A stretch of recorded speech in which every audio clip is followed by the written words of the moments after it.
Hello बच्चों, आज हम पढ़ना शुरू करते हैं chapter microbes in human welfare आसान भाषा में।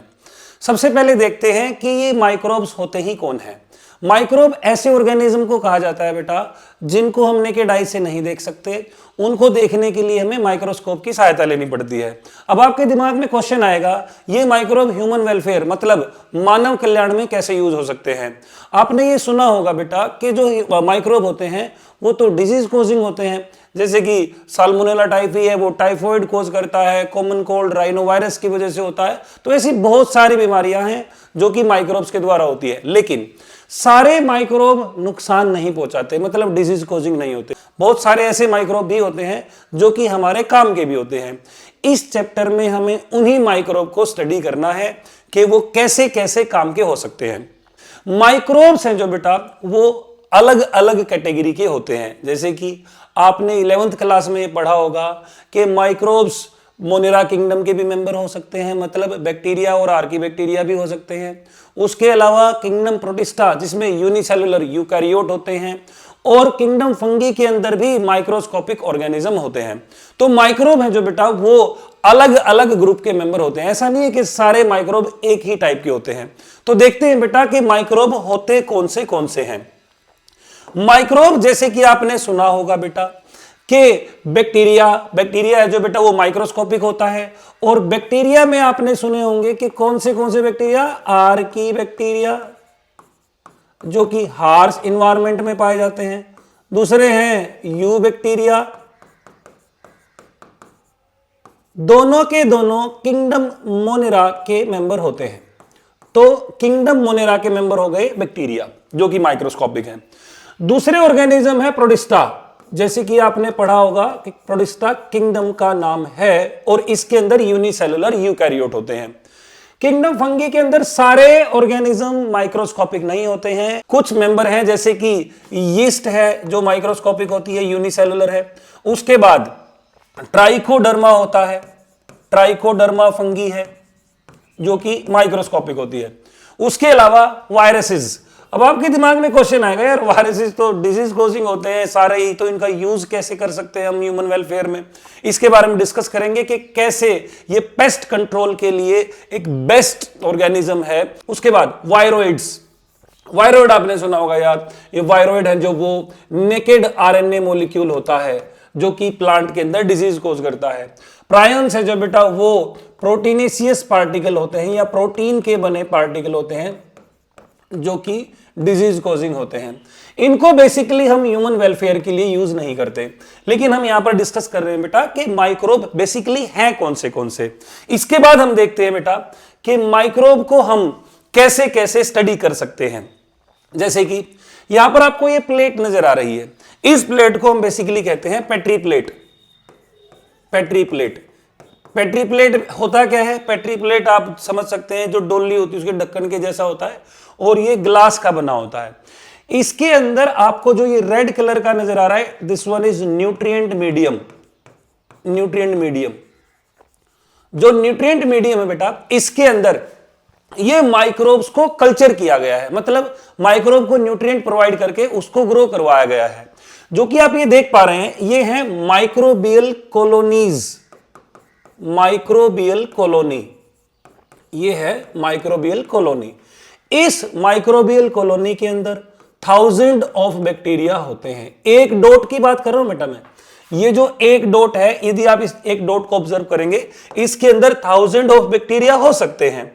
अब जो ये 1000 ऑफ बैक्टीरिया आपको यहां नजर आएंगे, ये ध्यान रखना माइक्रोस्कोपिक नहीं है, आप ये कॉलोनीज नेकेड आई से देख पा रहे हैं। इसका मतलब ये जो स्ट्रक्चर है बेटा, ये जैसे कि इसको हाथ में कैरी कर रखा है इस पेट्री प्लेट को, तो हम इसको नेकेड आई से देख सकते हैं। लेकिन हम इसके अंदर बैक्टीरिया नहीं देख रहे हैं, हम देख रहे हैं बैक्टीरियल कॉलोनी को। लेकिन हम इस बैक्टीरियल कॉलोनी को यदि हम माइक्रोस्कोप से ऑब्जर्व करें तो ये इसको मैग्नीफाई करके दिखाएगा। कितने 100x पर देख रहे हैं, मतलब कितना मैग्नीफाई करके हम इसको देख रहे हैं, 1500 टाइम्स मैग्नीफाई करके यदि आप इसको देखोगे तो आपको ये बैक्टीरिया की कॉलोनीज में बैक्टीरिया नजर आएंगे।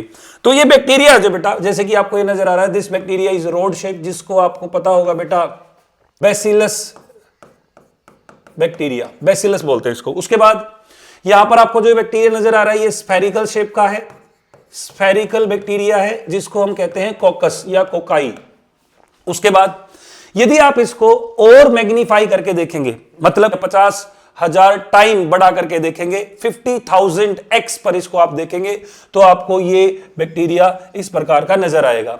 ये बैक्टीरिया है जो बेटा, इसके अंदर आप देख पा रहे हैं कि सिंगल पॉइंट से ये फ्लैजेला अराइज हो रहे हैं। तो यहां पर एक साइड में टफ्ट ऑफ फ्लैजेला आप देख पाएंगे। ऐसा नहीं है कि ये चारों तरफ से अराइज हो रहे हैं, बिल्कुल भी नहीं। जो ये फ्लैजेला एक कॉमन पॉइंट से अराइज होते हैं, ऐसे फ्लैजेला के अरेंजमेंट को हम कहते हैं लोफोट्राइकस कंडीशन। Lophotrichous condition. अब आप कहोगे क्या फ्लैजेला का अरेंजमेंट बैक्टीरिया पर अलग अलग हो सकता है? डेफिनेटली हो सकता है। जैसे कि कोकाई पर कोई फ्लैजेला नहीं होता, नो फ्लैजेला। यहां पर आप देख पा रहे हैं दिस वन इज बैसिलस, इसके एक एंड पर बहुत सारे फ्लैजेला अराइज हो रहे हैं। उसके अलावा एक फ्लैजेला भी हो सकता है, उस कंडीशन को कहते हैं मोनोट्राइकस। ऐसा भी हो सकता है एक भी फ्लैजेला ना हो, दैट इज एट्राइकस। एट्राइकस, चारों तरफ फ्लैजेला हो, पेरीट्राइकस। अलग अलग कंडीशन होती हैं, अरेंजमेंट होता है फ्लैजेला का। इसके बाद ये क्या है, अब आप देखोगे कि इसमें यहां पर ये हाथ लगा हुआ है। ये हाथ पर बहुत सारे माइक्रोब हमारी बॉडी पर होते हैं, हमारी बॉडी पर, हमारी सरफेस पर बहुत सारे माइक्रोब होते हैं। और माइक्रोब को जब आप, यदि हमारी बॉडी के माइक्रोब को आप स्टडी करना चाहते हैं बेटा, तो हाथ को हम न्यूट्रिएंट मीडियम पर लगाएंगे, ऐसे एज इट इज प्लेस करेंगे हाथ को, और हमारी बॉडी के ऊपर, हमारी स्किन के ऊपर जो माइक्रोब हैं वो उतर के कुछ एक माइक्रोब इसके ऊपर लग जाएंगे, मतलब इस न्यूट्रिएंट मीडिया के साथ चिपक जाएंगे। अब आप कहोगे है तो नहीं माइक्रोब, भाई वो माइक्रोस्कोपिक थे, लेकिन जैसे जैसे वो न्यूट्रिएंट मीडियम में वो माइक्रोब ग्रो करेंगे और वैसे वैसे वो कॉलोनीज के रूप में हमें नजर आने लगेंगे। तो बेसिकली ये जो हमें नजर आ रहा है ये नेकेड आई से विजिबल है। हमारे हाथ पर अलग अलग प्रकार के बैक्टीरिया होते हैं, तो ये होगी अलग अलग प्रकार की कॉलोनीज। अब आप कहोगे ये सारी कॉलोनी तो अलग अलग प्रकार की है। जो ये अलग अलग प्रकार की कॉलोनी है ये रिप्रेजेंट करती है कि हमारी सरफेस पर, हमारी स्किन पर अलग अलग प्रकार के माइक्रोब होते हैं। ये जो अलग अलग कलर, अलग अलग टेक्सचर, अलग अलग शेप की जो कॉलोनी नजर आ रही है वो अलग अलग माइक्रोब को रिप्रेजेंट कर रही है। जैसे कि हो सकता है आपने सुना हो कि जो माइकोप्लाज्मा होता है, माइकोप्लाज्मा होता है, उसकी एक कॉलोनी की शेप होती है स्पेसिफिक, उसको हम कहते हैं fried egg shape colony. Fried egg shape colony बनाता है कौन? माइकोप्लाज्मा। ठीक है, इसको आप देख पाएंगे तो इसमें सारी colony same shape, same texture की, सेम कलर की हैं। तो ये क्या दिखाना चाह रहे हैं? ये बताना चाह रहा है कि ये सारी कॉलोनी एक ही टाइप के माइक्रोब की हैं। इसके बाद नेक्स्ट है बेटा माइक्रोब, जैसे कि फंगी। फंगी के अंदर बेटा यदि आप ग्रोथ ऑब्जर्व करना चाहते हो या आप फंगी को स्टडी करना चाहते हो माइक्रोस्कोप की हेल्प से, तो हमने पहले फंगी को कल्चर किया। ये एनसीईआरटी का डायग्राम है। फंगी है जो बेटा, फंगी कुछ इस प्रकार की कॉलोनी बनाएगी। डेफिनेटली कॉलोनी अलग होगी, बैक्टीरियल कॉलोनी अलग होगी, फंगल कॉलोनी अलग होगी। और यदि आप इसको माइक्रोस्कोप से ऑब्जर्व करोगे तो आपको यहां पर ये फंगल हाइफी नजर आएंगे। जैसे कि आप इसको भी देख पा रहे हैं, ये कोनिडिया है एक फंगी का। उसके बाद ये रियल डायग्राम, ये एनसीईआरटी का डायग्राम बेटा, एनसीईआरटी के अंदर ये डायग्राम दिया गया है और ये डायग्राम एक्चुअल डायग्राम है फंगल कॉलोनी का। इसके बाद नेक्स्ट टाइप के माइक्रोब हैं दैट आर वायरसेस। वायरसेस आपने पढ़ा होगा बेटा, वायरसेस बैक्टीरियल प्रूफ फिल्टर को क्रॉस कर जाते हैं। मतलब ऐसा फिल्टर जो बैक्टीरिया को तो रोक लेता है लेकिन उसमें से वायरस निकल जाते हैं। अब आपके दिमाग में आएगा वायरस कैसे निकल गए? क्योंकि वायरस छोटे थे इसलिए वो बैक्टीरिया प्रूफ फिल्टर को क्रॉस कर जाते हैं। अब आप कहोगे फिर ये दिख कैसे रहे हैं वायरस छोटे हैं? तो हमने क्या किया, इसको ज्यादा मैग्नीफाई करके ऑब्जर्व किया। जैसे कि बैक्टीरिया को हमने सबसे पहले तो 1500 एक्स पर देखा, 1500 एक्स पर देखा, उसके बाद 50,000 एक्स पर देखा, उसको हम देखेंगे 1 लाख टू 1,50,000 एक्स पर ऑब्जर्व कर रहे हैं। तो इसका मतलब हम इसको ज्यादा पावरफुल माइक्रोस्कोप से देख रहे हैं। और यदि आपने पढ़ा हो वायरसेस अलग अलग कैटेगरी के होते हैं। बैक्टीरिया पर अटैक करने वाले को हम क्या कहते हैं? बैक्टीरियोफेज। बैक्टीरियोफेज, ये बैक्टीरिया पर अटैक करेगा। ये एक टिपिकल बैक्टीरियोफेज का डायग्राम है, न कि मंगलयान का। ये जो बैक्टीरियोफेज है इसके अंदर ये वाला पोर्शन है हेड, उसके बाद ये वाला पार्ट है नेक, और इसमें ये कॉलर नहीं होता बेटा, कॉलर होता है ये वाला पोर्शन यहां पर, this part is known as collar. ये पार्ट एनसीईआरटी में आपने पढ़ा होगा, 11th क्लास में दिया गया, इसको शीथ कहते हैं। उसके बाद ये पार्ट है tail, this one is tail. उसके बाद ये वाला पार्ट है प्लेट, और ये है पिंस, और ये है प्रोंग्स। प्रोंग्स का मतलब होता है, जैसे कि आपने कांटों वाली चम्मच देखी होगी, उसमें जो कांटे होते हैं, या फोर्क जो हम होते हैं बेटा, उसको हम कहते हैं फोर्क। फोर्क्स को यहां पर प्रोंग्स लिखा हुआ है, तो प्रोंग्स आप समझे कि ये फोर्क है। तो ऐसे जो वायरसेस होते हैं ये बैक्टीरिया पर अटैक करते हैं, इनको हम कहते हैं बैक्टीरियोफेज। इसके बाद ये जो आपको वायरस नजर आ रहा है बेटा, ये कोहिनूर हीरा नहीं है, ये है एडिनो वायरस। एडिनो वायरस के यदि आप कुछ स्पेसिफिक कैरेक्टर बताएं क्या, कि भाई इनके अंदर double stranded DNA genetic material होता है, आरएनए नहीं, और ये कुछ रेस्पिरेटरी डिजीज कॉज करते हैं। रेस्पिरेटरी डिजीज कॉज करने के लिए जाने जाते हैं, ऐसा हमारे सिलेबस में दिया गया है, रेस्पिरेटरी डिजीज कॉज करते हैं। उसके बाद ये कौन है, tobacco mosaic virus. Tobacco mosaic virus जिसको हम कहते हैं in short TMV, tobacco mosaic virus, जो कि प्लांट के अंदर मोज़ेक डिजीज कॉज करते हैं।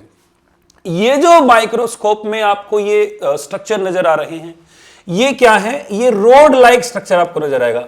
अब आप कहोगे यार ये आपने तो पढ़ा होगा ना, क्या कि जो टोबैको मोज़ेक वायरस होता है वो एक सिलेंड्रिकल या एक रोड शेप का वायरस होता है।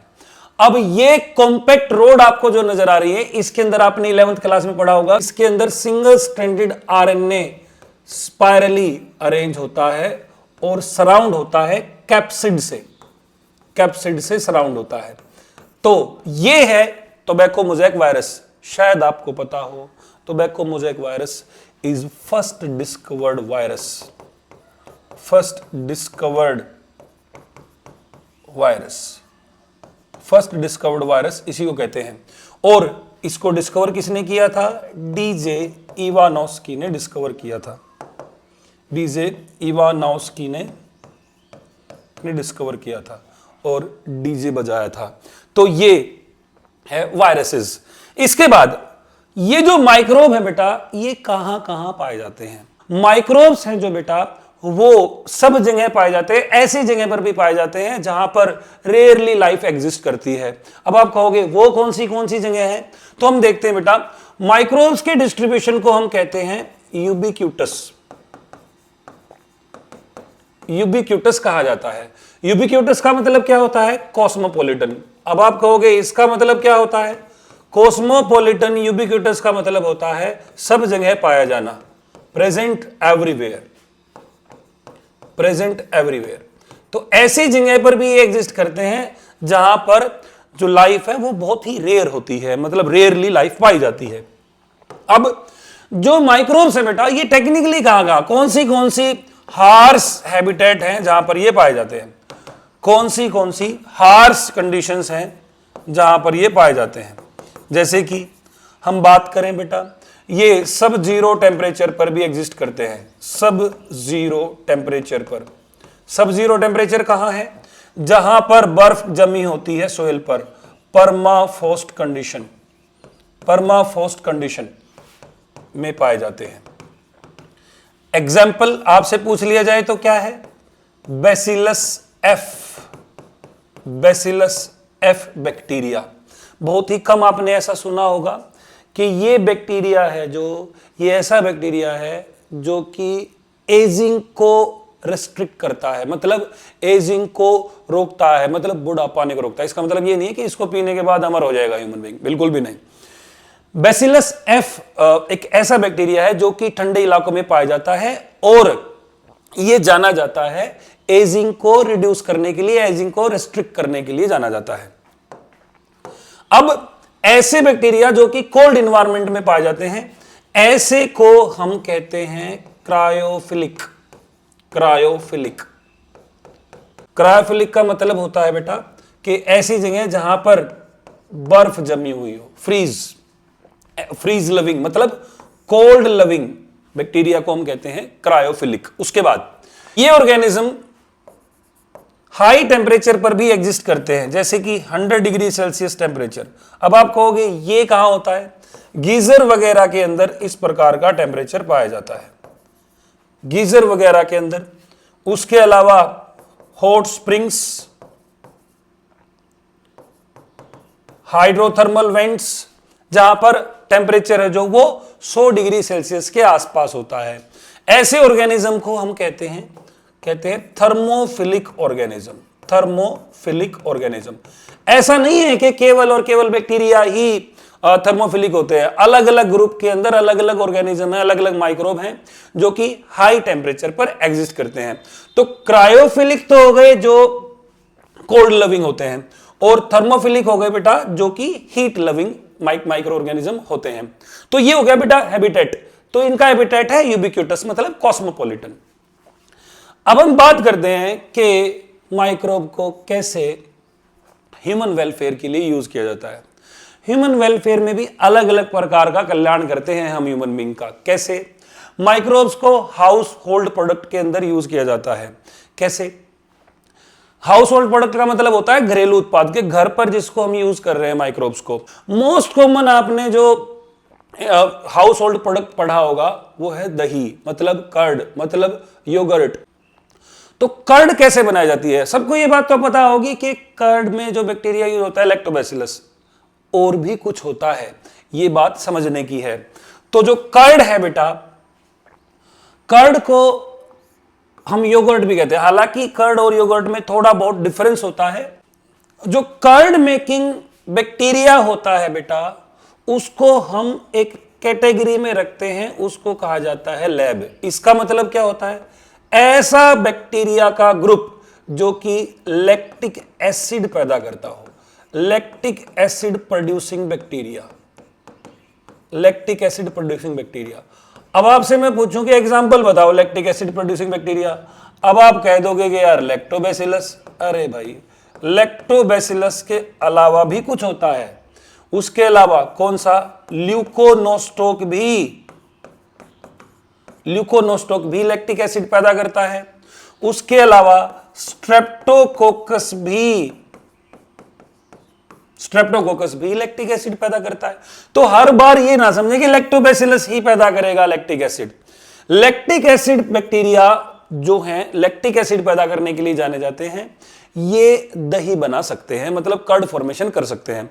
लेकिन ये कर्ड फॉर्मेशन करेंगे कैसे? क्या प्रोसीजर होता है? अब आपके दिमाग में आएगा कि दूध को गर्म करो, उसके अंदर जावन डाल दो और दही तैयार हो जाएगी। बेसिक प्रोसीजर पढ़े बेटा, जो कि इंपॉर्टेंट है। सबसे पहले हम लेते हैं मिल्क। ऑब्वियस बात है, ये मिल्क से ही कर्ड बनेगी। उसके बाद हम इसको करते हैं बॉयल, इसकी बॉइलिंग करते हैं। बॉइलिंग करते हैं 15 से 20 मिनट तक उसको बॉईल किया जाता है, और ताकि हमारे पास एक होमोजेनस मिक्सचर ऑब्टेन हो। इसी प्रोसीजर को टेक्निकली हम पास्चराइजेशन भी कहते हैं। पास्चराइजेशन भी कहा जाता है। फैक्ट्रीज वगैरह के अंदर या इंडस्ट्रीज वगैरह के अंदर इस टेक्निक को हम पास्चराइजेशन के नाम से जानते हैं। घरों में तो ये वर्ड यूज नहीं करते हम। उसके बाद इससे क्या होगा? जो पास्चराइजेशन है ना बेटा, ये क्या करेगा? इस दूध को बना देगा स्टेराइल, मतलब इसके अंदर माइक्रोब्स को मार देगा। माइक्रोबियल डेथ हो जाएगी पास्चराइजेशन की वजह से या बॉइलिंग करने की वजह से।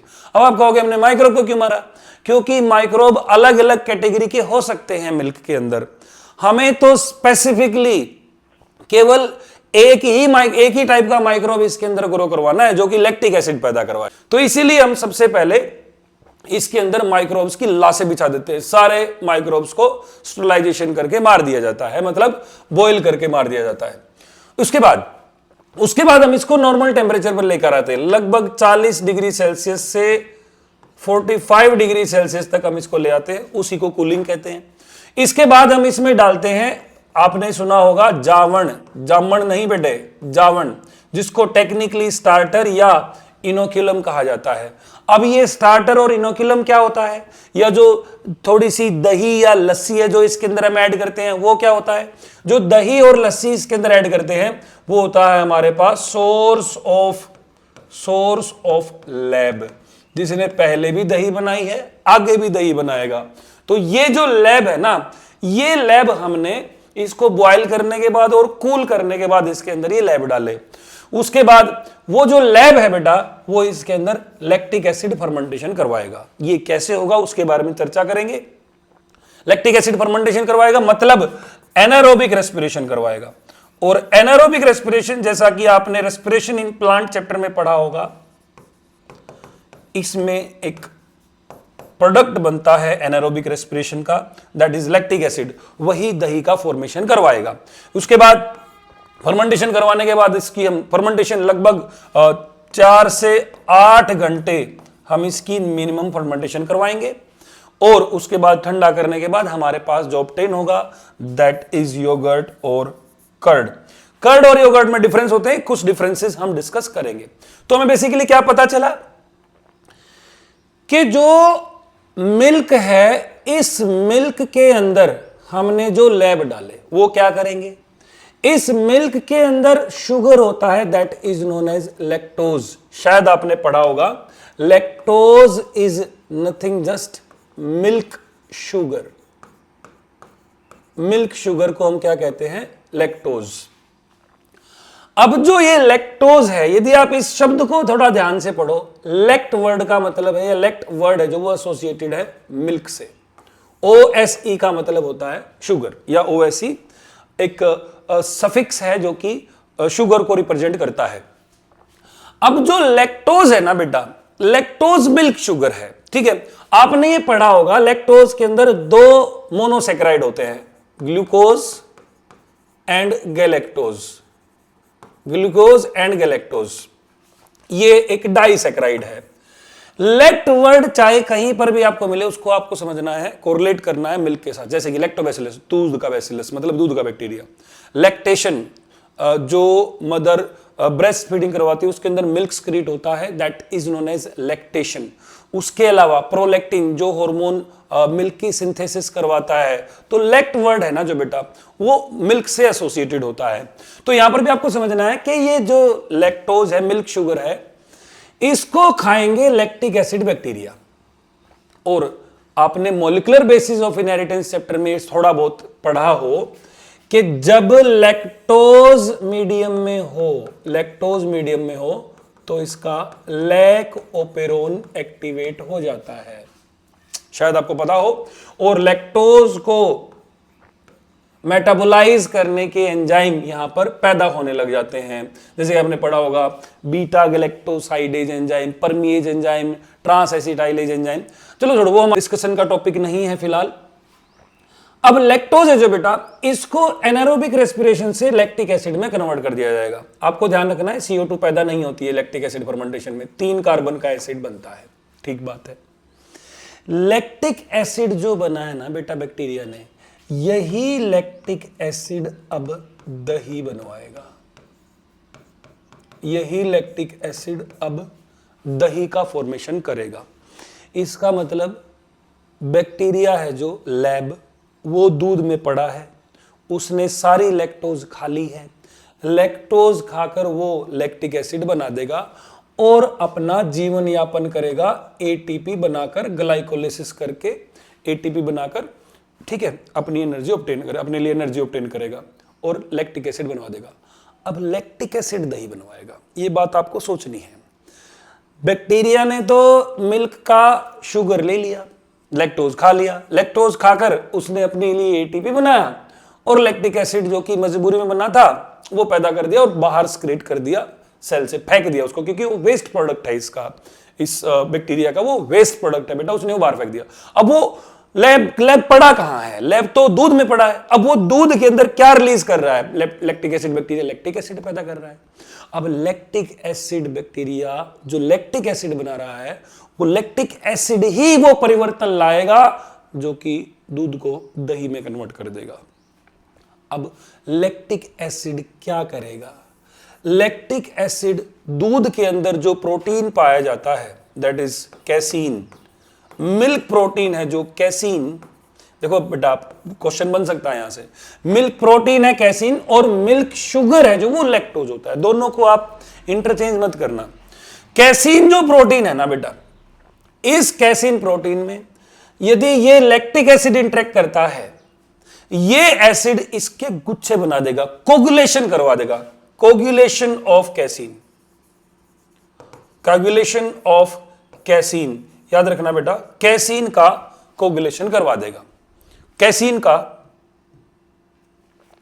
कोगुलेशन ऑफ कैसीन, कैसीन का कोगुलेशन करवा देगा, जिसकी वजह से दूध की स्टेट चेंज हो जाती है और दूध दही में कन्वर्ट हो जाता है। मतलब ये जो सेमी सॉलिड स्ट्रक्चर आपको नजर आता है ना दही का, याद रखें वही इस लैक्टिक एसिड की वजह से हुआ है।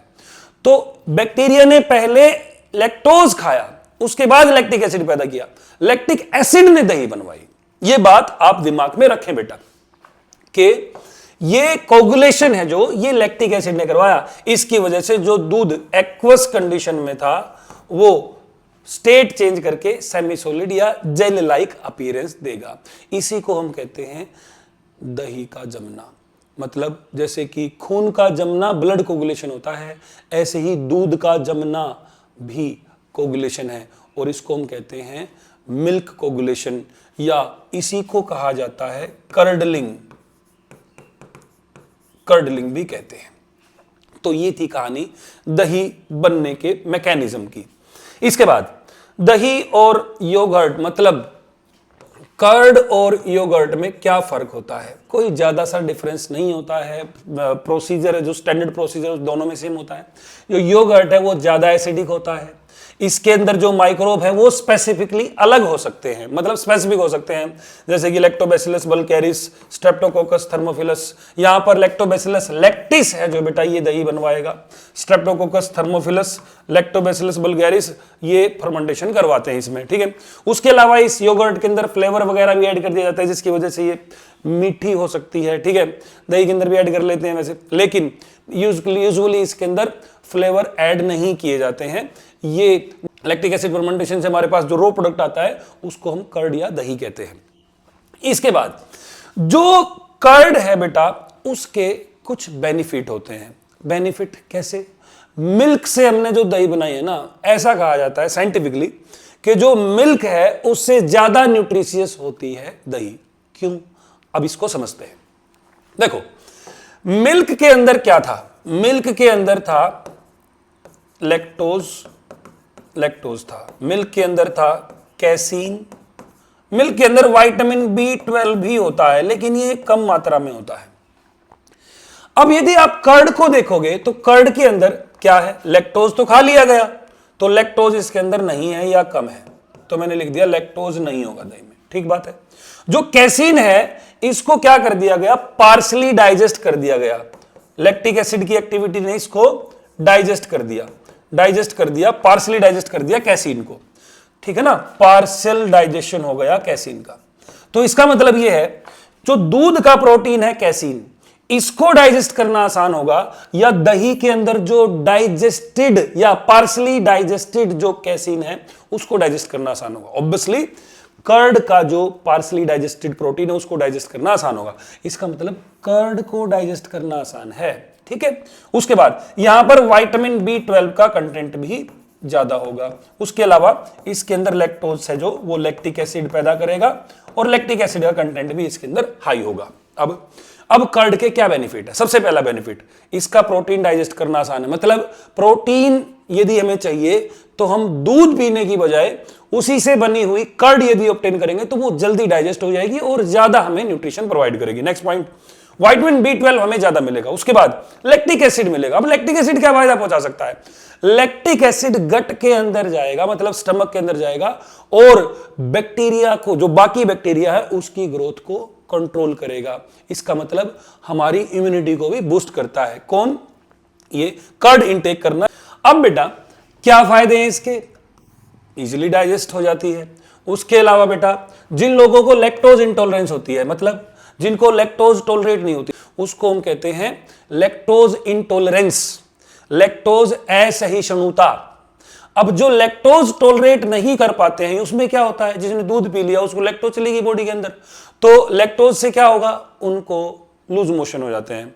तो उसको, इस प्रकार की स्टेट को हम कहते हैं लैक्टोज इंटॉलरेंस। ठीक है, तो ऐसे लैक्टोज इंटॉलरेंट पर्संस को कर्ड खाना एडवाइज किया जाता है, क्योंकि कर्ड के अंदर लैक्टोज कम या नहीं होता है। ठीक है, क्योंकि लैक्टोज तो यूज कर लिया गया लैब के द्वारा।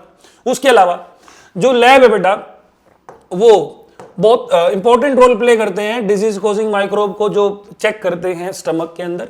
ठीक है, तो हमारी इम्यूनिटी को बूस्ट करेंगे। न्यूट्रिशनल क्वालिटी बढ़ जाती है क्योंकि विटामिन B12 का कंटेंट कर्ड के अंदर ये ज्यादा होता है as than that of this milk. इसके बाद ये था पहला प्रोडक्ट कर्ड। इसके बाद है बेटा next product that is idli and dosa. अब आप कहोगे ये इडली डोसा बनाना सिखा रहा हूं मैं आपको, नहीं, हमें सिलेबस पढ़ना है। ये जो डोसा और इडली है ये क्या होता है?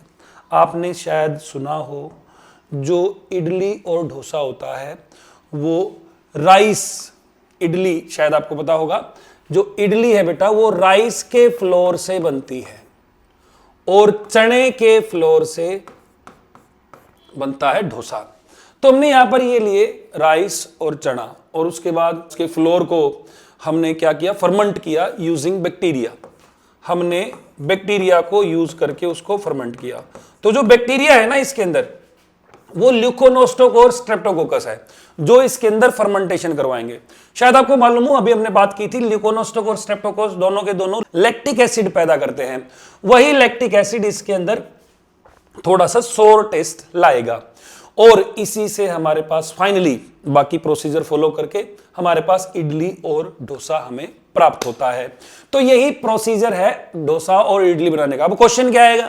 क्वेश्चन ये आएगा कि किसने करवाया है फर्मेंटेशन? बैक्टीरिया ने करवाया, फंगी ने करवाया? बैक्टीरिया ने। ये बैक्टीरियल फर्मेंटेशन से बनता है, बैक्टीरियल फर्मेंटेशन से बनता है। कौन सा bacteria? Leuconostoc and Streptococcus. NCERT में नाम नहीं दिए गए हैं। इसके बाद नेक्स्ट, इसके बाद है ब्रेड कैसे तैयार किया जाता है। ब्रेड का मतलब वो चपाती वाला ब्रेड नहीं बेटे, जो हम दुकान से ब्रेड लेकर आते हैं, व्हीट ब्रेड। ठीक है, व्हीट ब्रेड जो हम लेकर आते हैं, व्हीट ब्रेड, उस ब्रेड की बात हो रही है। जो ये ब्रेड है बेटा, ये कैसे तैयार किया जाता है? जैसे कि आपको ये स्टैंडर्ड प्रोसीजर नजर आ रहा होगा। इसके लिए हम क्या क्या लेते हैं? हम लेते हैं फ्लोर। किसका फ्लोर? व्हीट का फ्लोर। व्हीट फ्लोर लिया। उसके बाद हमने इसके अंदर यीस्ट डाला। यीस्ट क्या है? फंगी है, बैक्टीरिया है? फंगी। तो आपको डिफरेंशिएट करना है, इडली डोसा और दही में बैक्टीरियल फर्मेंटेशन हुई थी, लेकिन यहां पर ब्रेड बनाने के लिए फंगी यूज होगी, और फंगी जो फर्मेंटेशन करवाएगी, ध्यान रखना, तो वो फर्मेंटेशन होगी एल्कोहलिक फर्मेंटेशन। Alcoholic fermentation. तो पहला पॉइंट आपको याद रखना है, यहां पर फंगल फर्मेंटेशन होगी, एल्कोहलिक फर्मेंटेशन होगी, जिसमें बाय प्रोडक्ट CO2 भी बनता है। बहुत इंपॉर्टेंट है। अगली बात, हमने क्या क्या किया? फ्लोर लिया, मतलब व्हीट फ्लोर लिया, और उसके बाद हमने इसके अंदर फंगी ऐड कर दी। उसके बाद उसकी निडिंग कर दी, मतलब उसको हमने चून उसड़ दिया, मतलब निडिंग कर दी। निडिंग करने के बाद हमने उसको रख दिया, मतलब अब इसमें देखो क्या क्या है, इसमें आटा है, व्हीट फ्लोर, और उसके अंदर यीस्ट है।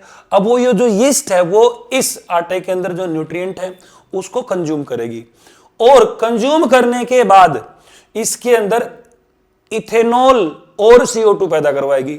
अब CO2 तो गैस है, मान लो मैं कहूं कि ये गुथा हुआ आटा है, इसके अंदर एल्कोहलिक फर्मेंटेशन चल रही है, तो यहां पर CO2 और इथेनॉल पैदा होगी। इथेनॉल है जो बेटा वो भी एक वोलेटाइल सब्सटेंस है, और CO2 भी इसमें से बाहर निकलेगी। CO2 जब इस डो में से बाहर निकलेगी, मतलब गूथे हुए आटे में से बाहर निकलेगी, तो इसके अंदर स्वेलिंग हो जाएगी, मतलब ये स्वेल अप हो जाएगा। ये जो डो है, dough swells up, dough swells up, dough है जो वो स्वेल अप हो जाएगा। इसी प्रोसेस में CO2 बाहर निकलती है, इसी वजह से इसकी स्वेलिंग होती है। ये पफ्ड अप अपीयरेंस देगा, पफ्ड अप अपीयरेंस, इसकी अपीयरेंस है जो वो पफ्ड अप हो जाएगी। ठीक है ना, इसी को हम कहते हैं स्वेल्स अप हो जाना, और इसकी वजह से इसके अंदर पोर क्रिएट हो जाते हैं, मतलब ये जो डो है ये हो जाएगा पोरस, मतलब इसके अंदर छेद हो जाएंगे, पोर्स क्रिएट हो जाएंगे। तो इसके बाद पोर क्रिएट होने के बाद जो हमारे पास, मान लो मैं कहूं कि ये डो आ गया जिसके अंदर पोर क्रिएट हो गए, इसके बाद हम इसकी बेकिंग करेंगे। क्या होता है बेकिंग? बेकिंग होती है ओवन वगैरह के अंदर ड्राई हीटिंग को कहते हैं हम बेकिंग। बेकिंग करवाएंगे लगभग पौने घंटे या 1 घंटे तक बेकिंग करवाएंगे, और उसके बाद हमारे पास जो ये स्ट्रक्चर आएगा, ये जो है इसको हम कहते हैं ब्रेड। तो हमारे पास ये ब्रेड की प्राप्ति होगी। तो ब्रेड में बेसिकली हुआ क्या है? ब्रेड के अंदर हुआ है बेटा फंगल फर्मेंटेशन, मतलब जिसने एल्कोहलिक फर्मेंटेशन करवाई, CO2 प्रोड्यूस हुआ। CO2 की वजह से जो वो गुथा हुआ आटा था उसके अंदर CO2 की वजह से पोर क्रिएट हो गए। पोर क्रिएट हो गए तो इसकी वजह से ये पफ अप हो गया, मतलब स्वेल अप हो गया, सूज गया ये चून। और इसी प्रोसेस को, मतलब CO2 छोड़ जाने के प्रोसेस को कहा जाता है लिवनिंग। लिवनिंग प्रोसेस की वजह से ये क्या हो गया बेटा? स्वेल अप हो गया है। तो यही था ब्रेड बनाने का मैकेनिज्म। इसके बाद बहुत important product that is Todi. ये नीट में क्वेश्चन पूछा जा चुका है टोडी के रिगार्डिंग। टोडी को हम कहते हैं ताड़ी। ताड़ी हिंदी के अंदर काफी फेमस वर्ड है, टोडी साउथ इंडिया में, दैट इज ताड़ी। ये ताड़ी क्या होता है? ताड़ी होता है बेटा एक प्रकार का एल्कोहलिक ड्रिंक। ये क्या होता है? ये जो प्लांट है, इस प्लांट को हम कहते हैं कैरियोटा यूरेंस, जो कि लाइक कोकोनट के प्लांट के जैसा होता है, या पाम के प्लांट के जैसा होता है। कोकोनट या पाम ट्री के जैसा होता है, पाम ट्री के जैसा होता है। इस पाम ट्री की जो शूट है ना बेटा, यदि आप इस शूट को कट करके और यहां पर एक मटका बांध दोगे, मटका, मान लो इसको शूट को कट कर दिया, और इसके इसमें से जो सैप निकलेगा ना, उसको हमने इस मटके के अंदर इकट्ठा कर लिया। अब इस मटके के अंदर जो इसका सैप आएगा, सैप इकट्ठा होगा, सैप इकट्ठा होगा। इस सैप को रो फॉर्म में कहा जाता है नीरा। मतलब जो पाम ट्री है, ये पाम है toddy palm tree, toddy palm tree, toddy palm बोलते हैं इसको। टोडी पाम ट्री का आपने शूट कट कर दिया, और उसके सैप को, उसके स्क्रीशन को इकट्ठा करने के लिए हमने इसके ऊपर ये मटका बांध दिया। ठीक है, मटका बांध दिया, उसके बाद उसको एज इट इज यदि यूज किया जाएगा तो उसको हम कहेंगे नीरा। नीरा कहते हैं उसको। ठीक है, नीर, जैसे कि आपको पता होगा, नीर पानी, और नीरा इसका ये स्क्रीशन। यदि नीरा है जो बेटा, वो डायरेक्टली भी इनटेक किया जा सकता है, उसके अंदर कम एल्कोहलिक कंटेंट होता है। लेकिन यदि इस नीरा को छोड़ दिया जाए कुछ टाइम के लिए या कुछ दिनों के लिए, यदि हम इस नीरा को रख दें, तो इस नीरा के अंदर नेचुरली जो यीस्ट प्रेजेंट है, नेचुरली अकरिंग यीस्ट है जो कि इसके अंदर नेचुरली एग्जिस्ट करती है, वो इसके अंदर फर्मेंटेशन करेगी और एल्कोहल का कंटेंट बढ़ा देगी। मतलब इथेनॉल इसके अंदर बन जाएगा, और इथेनॉल का हाई कंटेंट होने के बाद हम इसको कहते हैं टोडी। इसके अंदर लगभग 4% के आसपास एल्कोहल कंटेंट आ जाता है। ठीक है, तो ये जो पाम ट्री है, इसका नाम है टोडी पाम, या इसको कहते हैं हम ताड़ वृक्ष, इसको हम ताड़ वृक्ष कहते हैं। और इससे जो रो फॉर्म में जो हमारे पास स्क्रीशन आया, दैट इज नीरा, और यदि उसको हम कुछ टाइम के लिए रख दें तो उसके अंदर नेचुरली अकरिंग ईस्ट, हमने नहीं डाली ईस्ट, उसके अंदर नेचुरली अकरिंग ईस्ट है जो बेटा, वो उसके अंदर एल्कोहल का कंटेंट बढ़ा देंगी, और जो हमारे पास जो प्रोडक्ट आएगा दैट इज टोडी।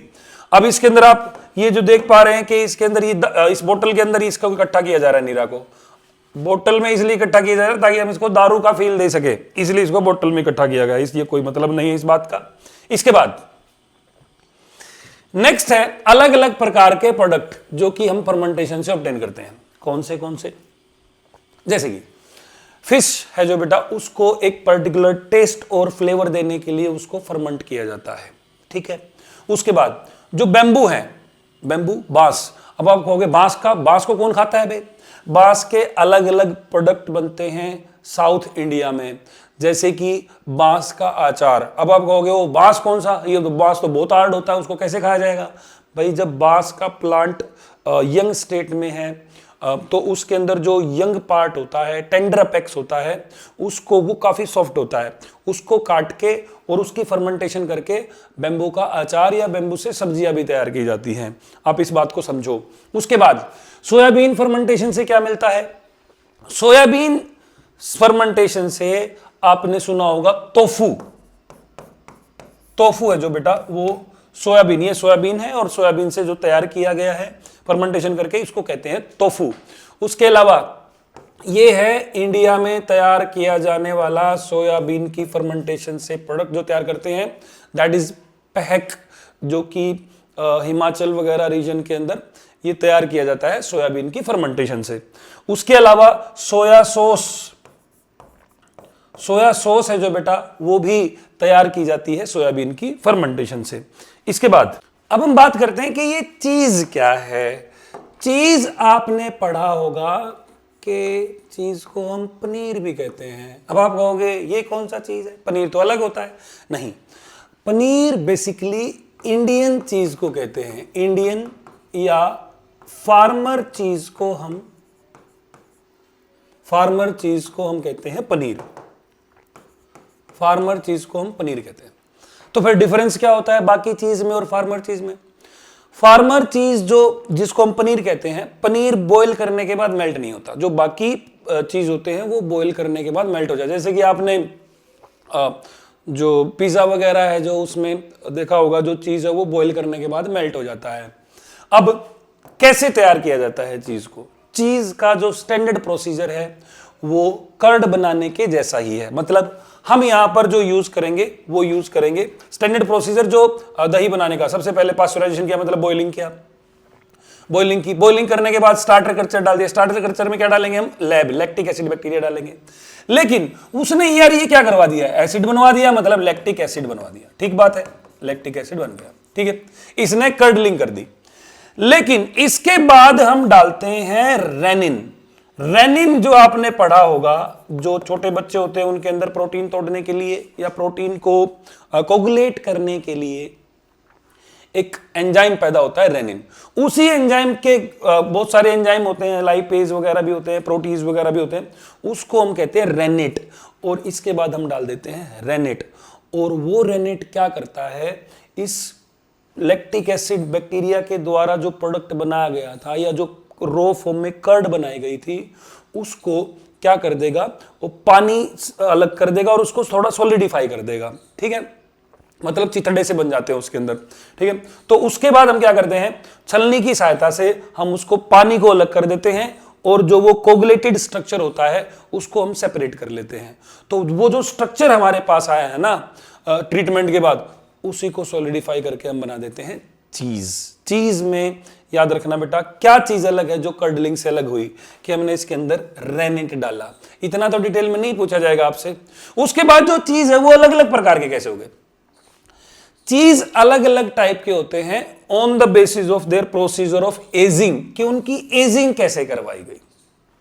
ठीक है ना, जैसे कि आपने दारू सुनी ना कि 12 साल पुरानी, 18 साल पुरानी, ठीक है ना, वो एजिंग से बनवाई गई दारू होती है या अल्कोहलिक ड्रिंक्स होती हैं। तो यहां पर चीज की जो एजिंग है ना, ये एजिंग उस चीज को अलग अलग प्रकार का बनाएगी।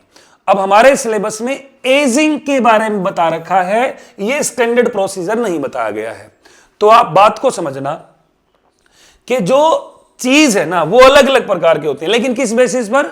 एजिंग के बेसिस पर। ये चीज आपको समझनी है, एजिंग के बेसिस पर। यदि एजिंग करवाई जाए प्रोपियोनी बैक्टीरियम शेरमानी बैक्टीरिया से, कौन से बैक्टीरिया से करवाई जाए? प्रोपियोनी बैक्टीरियम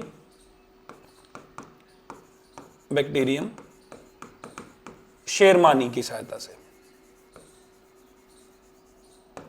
से एजिंग करवाई जाएगी, तो हमारे पास जो प्रोडक्ट आएगा दैट इज स्विस चीज। इसको हम कहते हैं स्विस चीज कहते हैं। ठीक है, स्विस चीज का क्या कैरेक्टर है कि इसके अंदर लार्ज होल होते हैं, लार्ज होल। और लार्ज होल क्यों बने? क्योंकि एक्सेस में CO2 यहां से पैदा होकर रिलीज हुई, इसी वजह से इसके अंदर ये लार्ज होल होते हैं। तो आपसे पूछा जाए कि लार्ज होल वाले चीज का नाम क्या है, तो आप बताओगे स्विस चीज। किसने एजिंग करवाई इसकी? प्रोपियोनी बैक्टीरियम शेरमानी ने। यह बात बहुत इंपॉर्टेंट है।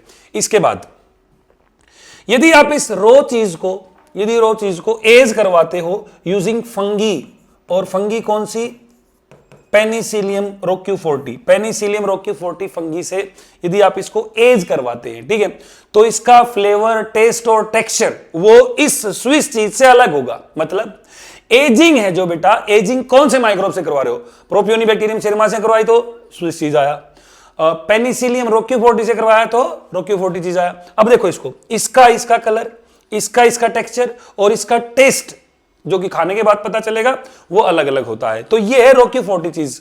कब अलग हो गया ये, क्योंकि इसका एजिंग का प्रोसीजर या एजिंग में जो माइक्रोब यूज हुआ वो अलग था। इसके बाद यदि हम एजिंग करवाए पेनिसिलियम कैमम्बार्टी से, कैमम्बार्टी चीज हमारे पास होगा। कैमम्बार्टी चीज डेफिनेटली देखो यहां पर जो टेक्सचर और जो आप इसका फ्लेवर देखेंगे वो अलग होगा। तो स्टैंडर्ड प्रोसीजर है जो, उसमें तो लैब यूज किया गया, और जो रो चीज हमारे पास आया, इस रो चीज से हमने एजिंग करवा के ये अलग अलग प्रकार का चीज ऑब्टेन किया। तो ये थे हाउस होल्ड प्रोडक्ट जो कि बनाए जाते हैं माइक्रोब की हेल्प से।